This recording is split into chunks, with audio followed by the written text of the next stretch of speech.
فرزند زہرا یہ حالات برے ہیں۔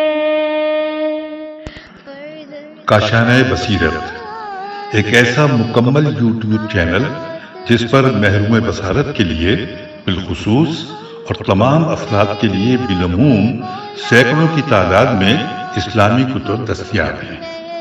لہذا گزارش ہے کہ آپ اپنی ذمہ داری نبھاتے ہوئے کاشانہ بصیرت کو سبسکرائب کرنے کے ساتھ ساتھ بیل آئیکن کو پریس کیجیے تاکہ آپ علم کے حصول کے ساتھ ساتھ مذہب اہل بیت کی اشاعت میں بھی اہم کردار ادا کرتے رہیں۔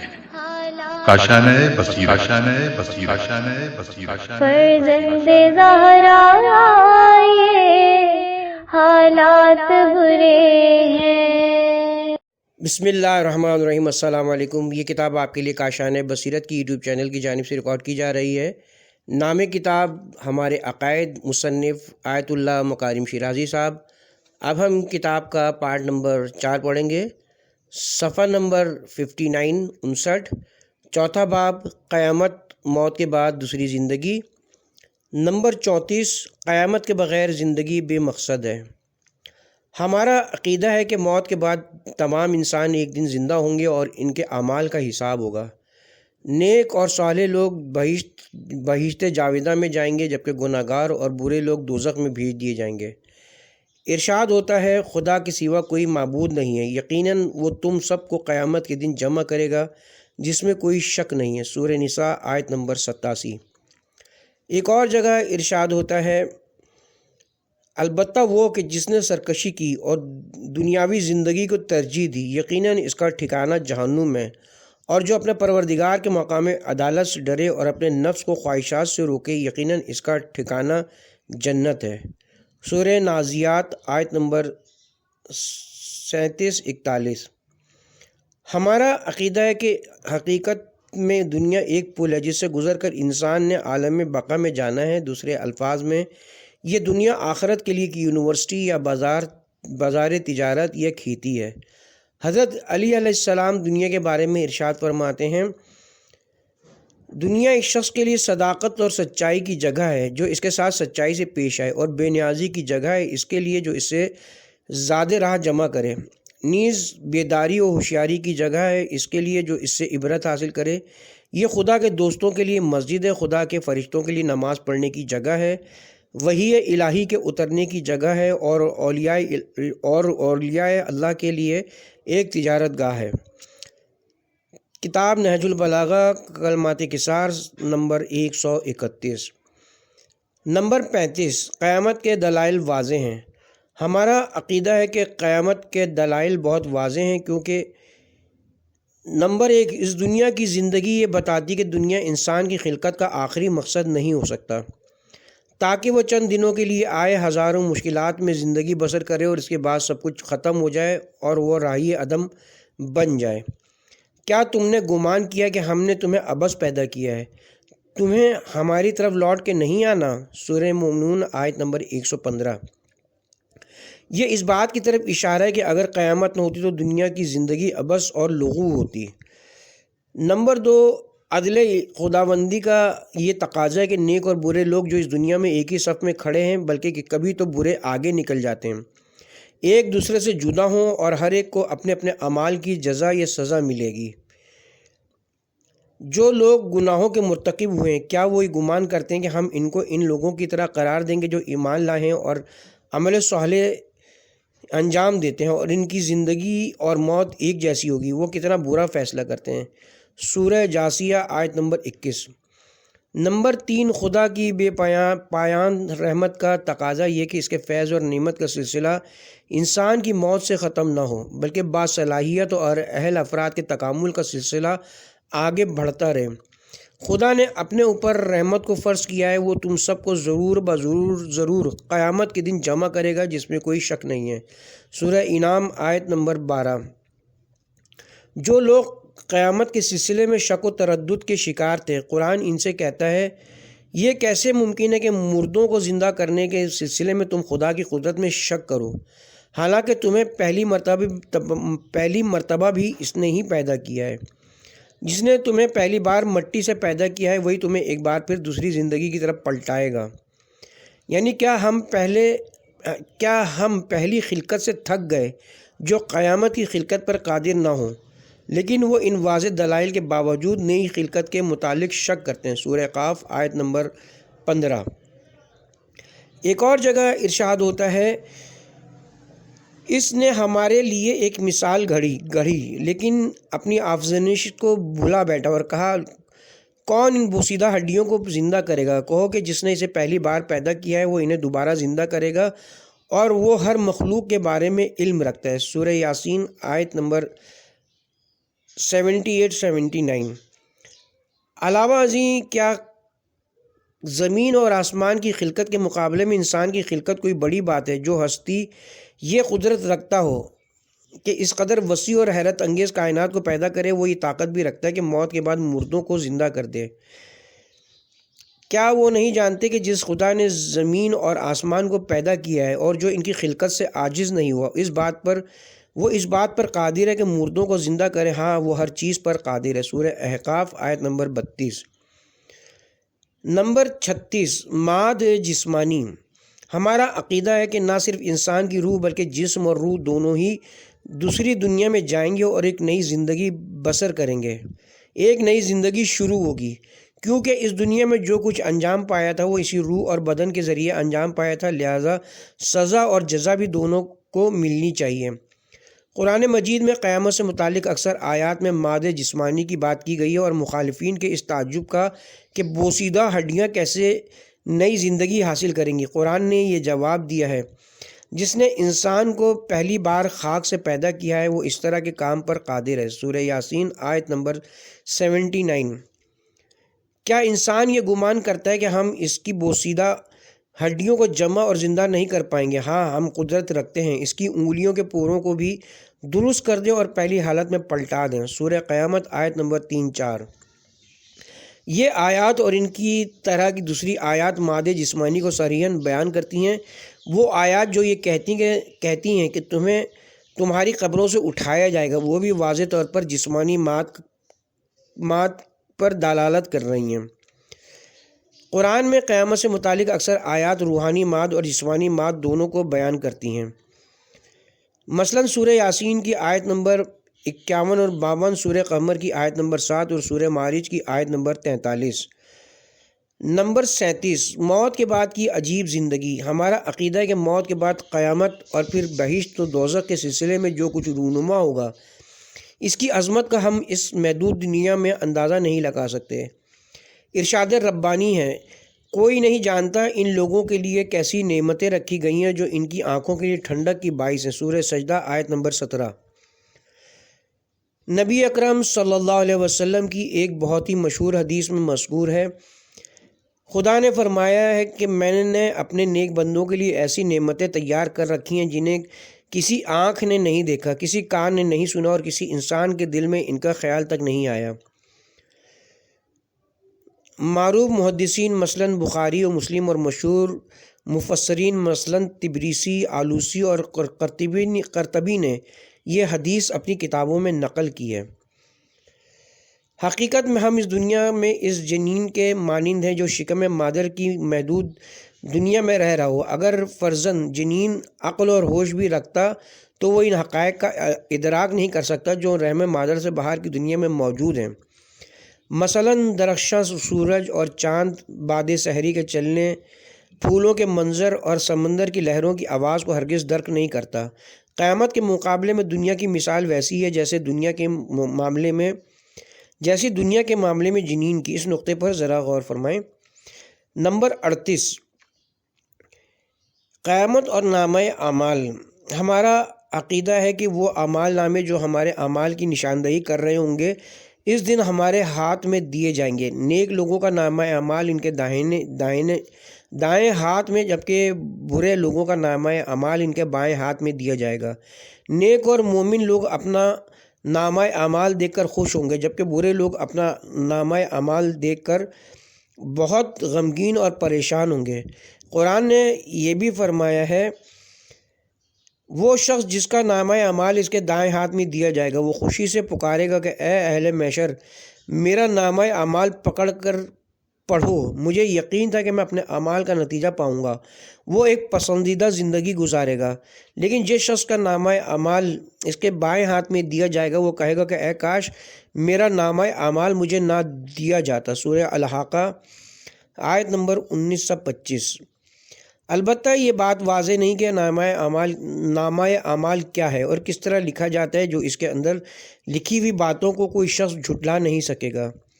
چنانچہ پہلے بھی اشارہ کیا جا چکا ہے کہ معاد اور قیامت کی کچھ ایسی خصوصیات اور جزیات ہیں جن کا ادراک دنیا کے لوگوں کے لیے مشکل یا ناممکن ہے۔ البتہ قیامت کے بارے میں موٹی موٹی باتیں سب کو معلوم ہیں اور یہ ناقابل انکار ہیں۔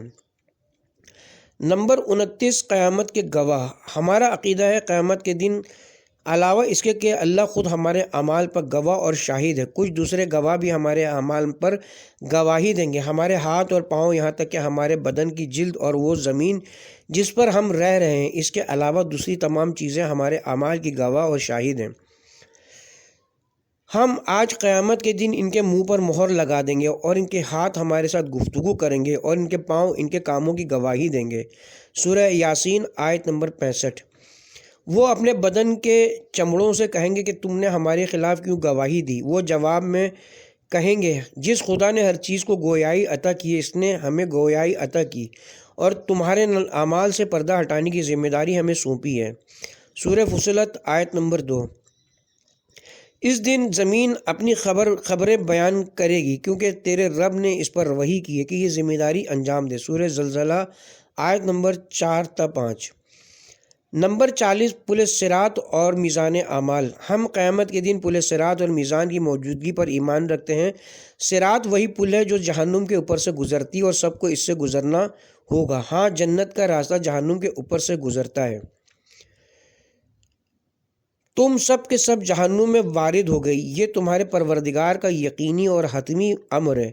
اس کے بعد متقی لوگوں کو ہم اس سے نجات دیں گے اور ظالموں کو اس کے اندر زانو کے بل گرا ہوا چھوڑ دیں گے۔ سورہ مریم آیت نمبر 71-72۔ اس خطرناک اور مشکل راستے سے گزرنا ہمارے اعمال سے وابستہ ہے۔ چنانچہ ایک مشہور حدیث ہے، کچھ لوگ بجلی کی طرح اس طرح سے گزر جائیں گے، کچھ گھوڑے کی سی تیزی کے ساتھ، بعض ہاتھوں اور گھٹنوں کے بل، کچھ پیدل چلنے والوں کی طرح، اور بعض اس سے لٹک کر چلیں گے۔ کبھی جہنم کی آگ ان سے کچھ چیزیں لے لے گی اور کچھ چیزیں چھوڑ دے گی۔ یہ حدیث معمولی سی فرق کے ساتھ فریقین کی کتابوں میں آئی ہے، مثلاً کنز الاعمال حدیث نمبر 39036 اور قرطبی جلد نمبر 6 صفحہ نمبر 4175۔ سورہ مریم کی آیت 71 کے ذیل میں نیز شیخ صدوق نے اپنی اعمالی میں حضرت امام جعفر صادق علیہ السلام سے یہ روایت نقل کی ہے۔ صحیح بخاری میں بھی الصراط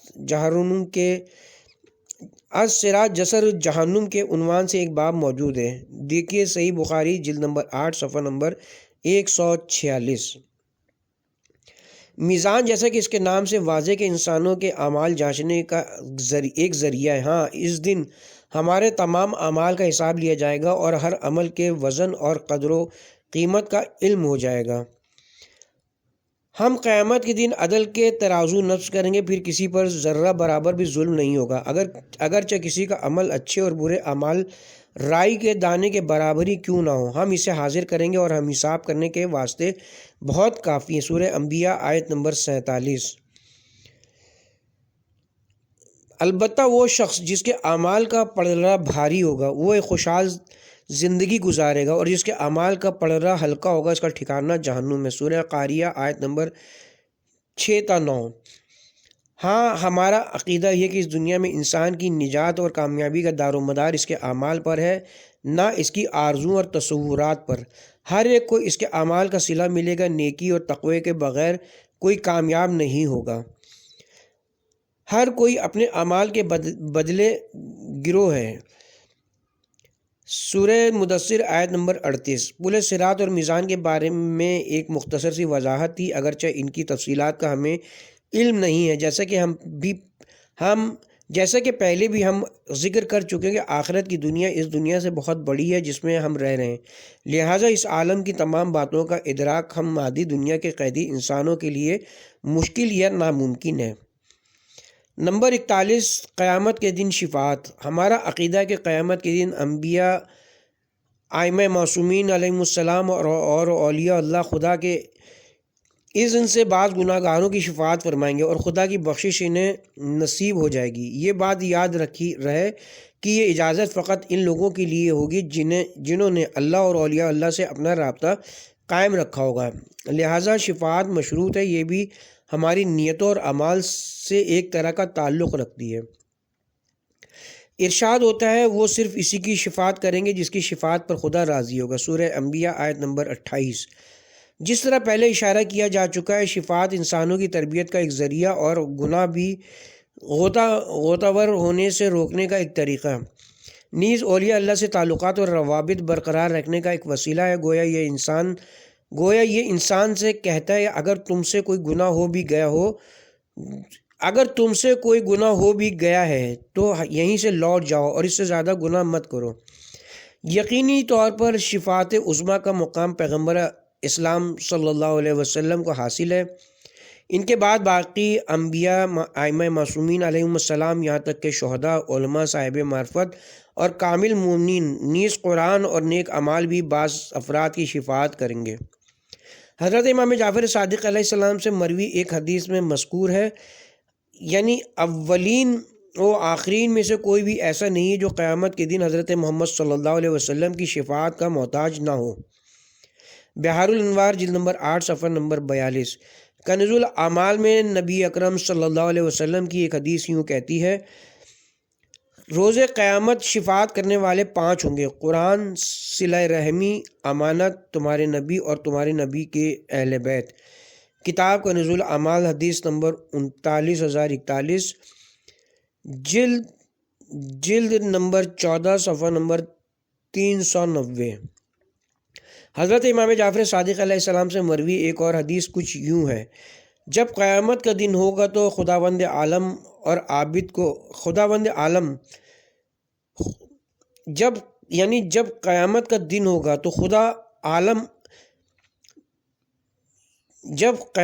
دن ہوگا تو خدا عالم اور عابد کو اٹھائے گا۔ جب وہ دونوں خدا کی بارگاہ میں کھڑے ہوں گے تو عابد سے کہا جائے گا جنت میں داخل ہو جاؤ، اور عالم سے کہا جائے گا کہ کھڑے رہو اور لوگوں کی جو اچھی تربیت تم نے کی تھی اس کی بنا پر ان کی شفاعت کرو۔ کتاب بحار الانوار جلد نمبر 8 صفحہ نمبر 56 حدیث نمبر 66۔ یہ حدیث شفاعت کے فلسفے کی طرف بھی لطیف اشارہ کر رہی ہے۔ نمبر 42 عالم برزخ۔ ہمارا عقیدہ ہے کہ اس دنیا اور آخرت کے درمیان ایک تیسری دنیا بھی موجود ہے جس کا نام عالم برزخ ہے۔ موت کے بعد اور قیامت تک تمام انسانوں کی روحیں اس میں ٹھہریں گی اور ان کے پیچھے موت کے بعد قیامت تک ایک برزخ ہے، سورہ مومنون آیت نمبر 100۔ البتہ ہم عالم برزخ کی جزیات سے بھی زیادہ آگاہی نہیں رکھتے اور نہ ہی ایسا ممکن ہے۔ ہم بس اتنا ہی جانتے ہیں کہ نیک اور صالح لوگوں کی روحیں جو بلند درجات کی حامل ہیں، جیسے شہداء کی روحیں، عالم برزخ میں بہت سی نعمتوں سے بہرہ مند ہوتی ہیں۔ ایسا ہرگز مت سوچو کہ جو لوگ خدا کی راہ میں مارے گئے ہیں وہ مردہ ہیں، بلکہ وہ زندہ ہیں اور اپنے اللہ کے ہاں رزق پا رہے ہیں، سورہ آل عمران آیت نمبر 169۔ نیز ظالموں، مستکبروں اور ان کے حامیوں کی روحیں عالم برزخ میں عذاب پائیں گی، جس طرح کہ قرآن نے فرعون اور آل فرعون کے بارے میں کہا ہے۔ برزخ میں ان کا عذاب جہنم کی آگ ہے، انہیں صبح و شام اس کے آگے کیا جائے گا، اور جب قیامت برپا ہوگی تو ارشاد ہوگا کہ آل فرعون کو سخت ترین عذاب میں مبتلا کر دو، سورہ مومن آیت نمبر 46۔ لیکن تیسرا گروہ جن کے گناہ تھوڑے ہیں وہ نہ اس گروہ کے ساتھ ہیں اور نہ اس گروہ کے ساتھ، وہ عذاب و سزا سے بچے رہیں گے، گویا وہ عالم برزخ میں نیند جیسی حالت میں ہوں گے اور قیامت کے دن بیدار ہوں گے۔ اور جس دن قیامت آئے گی تو گناہ گار قسم کھائیں گے کہ وہ عالم برزخ میں ایک گھڑی کھڑے ہیں، لیکن وہ لوگ جنہیں علم اور ایمان دیا گیا ہے وہ مجرموں کو مخاطب کر کے کہیں گے تم خدا کے حکم سے قیامت کے دن تک برزخ کی دنیا میں کھڑے ہوئے تھے، اب قیامت کا دن ہے لیکن تم نہیں جانتے تھے، سورہ روم آیت نمبر 56۔ احادیث میں بھی ذکر ہوا ہے کہ رسول اللہ صلی اللہ علیہ وسلم نے فرمایا ہے کہ قبر یا تو جنت کے باغات میں سے ایک باغ ہے یا دوزخ کے گڑھوں میں سے ایک گڑھا۔ دیکھیے صحیح ترمذی جلد نمبر 4